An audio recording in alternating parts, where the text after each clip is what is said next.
Assalamualaikum warahmatullahi wabarakatuh. Perkenalkan, nama saya Nanda Sidana Putri dengan NIM 203110121 akan menjelaskan tentang materi mitigasi bencana dan triase bencana untuk memenuhi tugas keperawatan kegawat daruratan dengan Bapak Pembimbing Bapak Tasman SKM.Kom.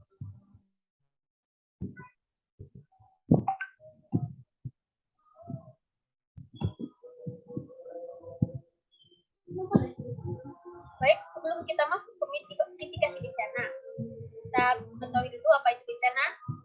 Bencana adalah sebuah peristiwa yang tiba-tiba serius mengganggu fungsi dari suatu komunitas atau suatu kelompok masyarakat yang menyebabkan manusia, material, dan kerugian ekonomi atau lingkungan yang melebihi kemampuan masyarakat untuk mengatasi dengan menggunakan sumber dayanya sendiri.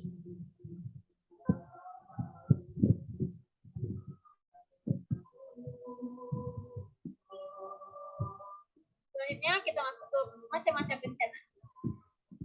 Macam bencana ada tiga, itu bencana alam, bencana non alam, dan bencana sosial. Bencana alam adalah bencana yang diakibatkan oleh peristiwa atau serangkaian peristiwa yang disebabkan oleh alam. Contohnya gempa bumi, tsunami, gunung meletus, banjir, keringan, angin topan, dan tanah longsor. Yang kedua, bencana non alam. Bencana non alam yang diakibatkan oleh peristiwa atau rangkaian peristiwa non alam yang berupa gagal teknologi, gagal modernisasi, epidemi, dan wabah penyakit. Bencana non alam termasuk terorisme biologi dan biokimia, tumpahan bahan kimia, radiasi nuklir, kebakaran, ledakan, kecelakaan transportasi, konflik bersenjata, dan tindakan perang.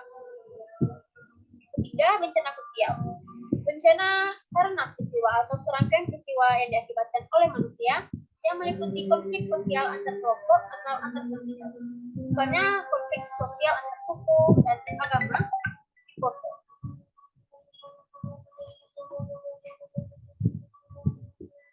Nah, sekarang kita masuk ke mitigasi bencana. Mitigasi bencana adalah serangkaian upaya untuk mengurangi risiko bencana baik melalui pembangunan fisik maupun non-fisik, berupa sosialisasi dan penyadaran dan peningkatan kemampuan untuk menghadapi ancaman bencana. Mitigasi dilakukan untuk mengurangi risiko bencana bagi pengguna jalan yang berada pada kawasan rawan bencana. Lalu kita masuk ke siklus penanggulangan bencana. Terbagi tiga, yaitu pertama fase pra bencana dengan pertama yaitu pencegahan, lalu mitigasi, selanjutnya dengan kesiapsiagaan.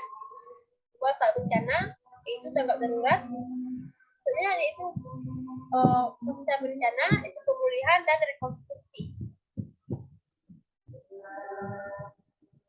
Nah, selanjutnya apa saja sih yang terjadi pada fase pra bencana? Yang terjadi yaitu pencegahan. Pencegahan ini adalah langkah-langkah yang dilakukan untuk menghilangkan sekali atau mengurangi secara drastis akibat dari ancaman melalui pengendalian dan penyesuaian fisik dan lingkungan yang bertujuan untuk menekan penyebab ancaman dengan cara mengurangi tekanan, mengatur dan menyebar energi atau material ke wilayah yang lebih luas melalui waktu yang lebih panjang. Selanjutnya mitigasi. Mitigasi yaitu tindakan yang memfokuskan perhatian pada pengurangan dampak dari bencana sehingga mengurangi dampak negatif dari pencegahan. Yang ketiga yaitu kesiapsiagaan. Fase ini di mana dilakukan persiapan yang baik dengan memikirkan berbagai tindakan untuk meminimalisir kerugian yang ditimbulkan akibat dari bencana dan menyusun perencanaan agar dapat dilakukan kegiatan. Nah, tindakan terhadap bencana ini menurut PBB ada 9, yaitu kajian terhadap kerentanan, pembuatan perencanaan, pengorganisasian, sistem informasi, pengumpulan sumber daya, sistem alam, mekanisme tindakan, pendidikan, dan pelatihan penduduk, dan juga gladi resik. Selanjutnya kita masuk ke fase bencana. Fase bencana itu pertama terjadinya juga disebut dengan tanggap darurat. Fase tanggap darurat yaitu fase di mana dilakukan berbagai aksi yang nyata untuk menjaga diri sendiri atau harta kekayaan. korban, yaitu instruksi pengungsian, pencarian, dan penyelamatan korban, menjamin keamanan di lokasi bencana, pengkajian terhadap kerugian akibat bencana, pembagian dan penggunaan alat perlengkapan pada kondisi darurat, pengiriman dan penyerahan barang material, dan menyediakan tempat pengungsian dan lain-lain.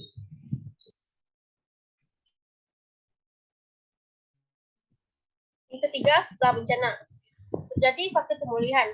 Fase yang dimana individu atau masyarakat dengan kemampuannya sendiri dapat memulihkan tubuhnya seperti sedia kala, yakni seperti sebelum terjadi bencana. Pada fase ini, orang-orang melakukan perbaikan darurat tempat tinggalnya, pindah ke rumah sementara, mulai masuk ke sekolah, ataupun bekerja kembali sambil memulihkan lingkungan tempat tinggalnya. Yang kedua, fase rekonstruksi atau rehabilitasi. Fase yang dimana individu atau masyarakat berusaha mengembalikan fungsinya seperti sebelum bencana dan merencanakan rehabilitasi terhadap seluruh komunitas. Selanjutnya yaitu model triade dalam bencana. Sebelum kita masuk, kita tahu dulu apa itu pengertian triase. Triase adalah sistem untuk menentukan pasien yang diutamakan memperoleh penanganan medis terlebih dahulu di instalasi gawat darurat berdasarkan tingkat keparahannya.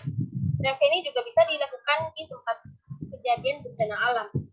Lalu modal triage dalam bencana yaitu pertama single triage yang digunakan untuk keadaan di mana pasien datang satu persatu seperti misalnya di gawat darurat, unit gawat darurat sehari-hari, atau pada MCI atau Mass Casualty Incident, atau bencana di mana fase akut telah terlewat setelah 5-10 hari.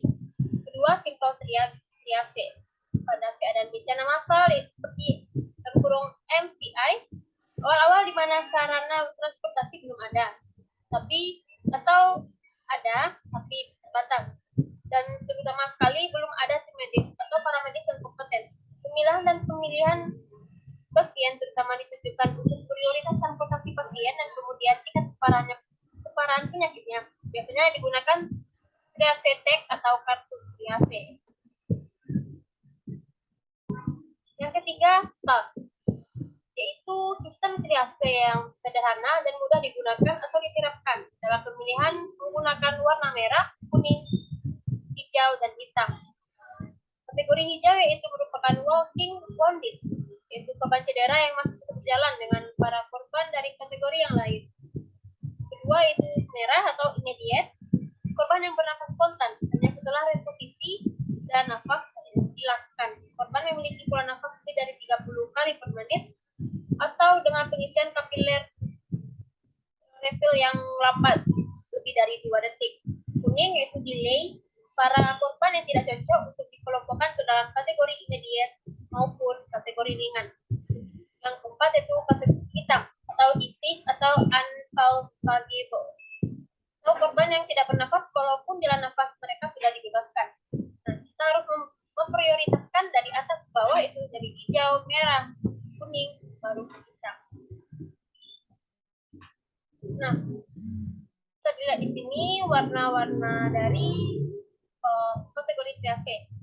Namun kalau di triase bencana kita harus dudukkan dulu yang hijau, merah, kuning, hitam.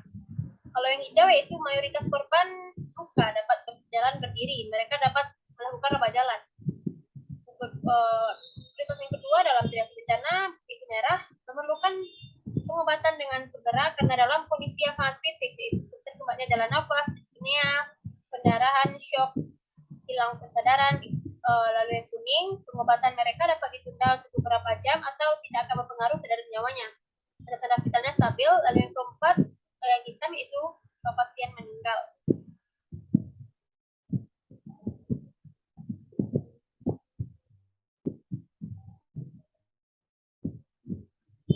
Nah, di sini di PPT terdapat foto bagaimana simple triase and rapid treatment atau STAR berlangsung.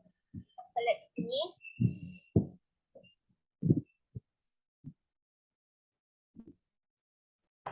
Baiklah, selanjutnya kita masuk ke secondary assessment to victim endpoint atau SAFE. Pada fase ini, untuk itu triase dengan metode SAFE, korban dibagi menjadi 3 kelompok, yaitu kelompok korban yang diperkirakan akan meninggal apapun tindakan yang akan diberikan, Kedua, kelompok korban yang diperkirakan akan mampu bertahan hidup, apapun tindakan yang akan diberikan, termasuk yang tidak dilakukan pertolongan. Ketiga, kelompok yang tidak termasuk dalam dua kategori di atas. Berarti korban pada kelompok ini keselamatannya sangat bergantung pada intervensi yang akan diberikan. Kelompok inilah yang harus mendapatkan prioritas penanganan. Sebenarnya langkah-langkah di dalam memahami risiko bencana alam. Prediksi tentang adanya risiko bencana alam dalam penyelenggaraan jalan dan jembatan dapat dikenali dengan satu, mengenali karakteristik masing-masing bencana alam, gempa bumi, tsunami, letusan gunung api, longsor, dan banjir. Mengenali tanda-tanda timbulnya bencana alam pada jalan dan jembatan. Selanjutnya, mengenali karakteristik lokasi rawan bencana tsunami. Satu, bangunan jalan dan jembatan di dekat muara sungai di daerah rawan gempa bumi. Yang kedua, di daerah pantai landai dengan penyusunan material lepas. Yang ketiga, di daerah pantai berteluk. Yang keempat, di daerah sekitar alur sungai yang telah dinormalisasikan atau diluruskan. Yang kelima, di daerah pantai terbuka atau tanaman atau tumbuhan penghalang. Selanjutnya, mengenali karakteristik lokasi rawan bencana gempa bumi. Kejadian pada jalan dan jembatan akibat gempa bumi. Pertama, jalan beraspal terletak dan bangunan ambruk seperti yang terjadi pada Yogyakarta 2006. Kedua, jalan pecah, bergeser, dan amblas seperti yang terjadi di Aceh, Padang, dan Yogyakarta. Jembatan putus di Aceh dan amblas di Yogyakarta. Selanjutnya, mengenali tanda-tanda bencana banjir. Jalan dan jembatan di daerah dekat muara sungai. Kedua, hulu sungai dan jembatan jalan berupa aliran yang berkelok-kelok atau meandering, sungai teranyam, brain stream, atau dinding gawir yang terjal searah jalan. Mengenali tanda-tanda bencana longsor. Pertama, air sumur mengeruh. Kedua, ada aliran sungai di dasar lereng. Yang ketiga, kerusakan hutan. Yang keempat, pembebadan berlebih di atas lereng atau seperti pencetakan sawah dan kolam ikan. Kelima, kemiringan lapisan batuan ke arah lereng. Selanjutnya kita harus tahu bagaimana cara merencanakan kesiagaan kita terhadap bencana. Pertama, bencana yang sering terjadi tanpa peringatan, sehingga Anda harus mengetahui dan keterampilan untuk menghadapinya. Salah satu kebutuhan yang diperlukan untuk menghadapi bencana adalah rencana kesiapsiagaan. Yang pertama yaitu memiliki sebuah rencana darurat keluarga. Rencana ini mencakup analisis ancaman di sekitar. Kedua, identifikasi titik kumpul. Ketiga, nomor kontak yang penting, seperti nomor kontak polisi dan nomor kontak. Yang keempat yaitu ketahui rute evakuasi. Yang kelima, identifikasi lokasi untuk memastikan air, gas, dan listrik. Keenam, identifikasi titik aman di dalam bangunan atau rumah. Ketujuh, identifikasi anggota keluarga yang rentan seperti anak-anak, lanjut usia, ibu hamil, dan penyandang disabilitas. Yang kedua yaitu menyimpan 10 benda yang akan dibutuhkan saat bencana, yaitu air minum untuk 3-10 hari. Kedua yaitu makanan untuk 3-10 hari. Ya, obat ketika guys. Yang keempat, obat-obatan pribadi. Yang kelima, lampu senter dan ekstra baterai. Keenam, radio dan ekstra baterai. Ketujuh, sejumlah uang dan dokumen penting seperti sertifikat kelahiran, sertifikat tanah atau rumah, ijazah, dokumen asuransi, dan pemilikan aset. Kedelapan, pakaian, jaket, dan sepatu. 9, peralatan seperti peluit, sarung tangan, selotip, pisau serbaguna, masker, dan pelindung kepala. Dan yang terakhir yaitu pembersih higienis seperti tisu basah, hand sanitizer, dan perlengkapan mandi. Baiklah, sekian presentasi dari saya. Saya harap bagi rekan-rekan dan Bapak yang menontonnya akan dapat menuai ilmu dari PPT yang saya sajikan. Jika saya ada kesalahan ketika pemberian materi, mohon dimaafkan. Baiklah, sekian dari saya. Wabillahi taufiq wal hidayah. Assalamualaikum warahmatullahi wabarakatuh.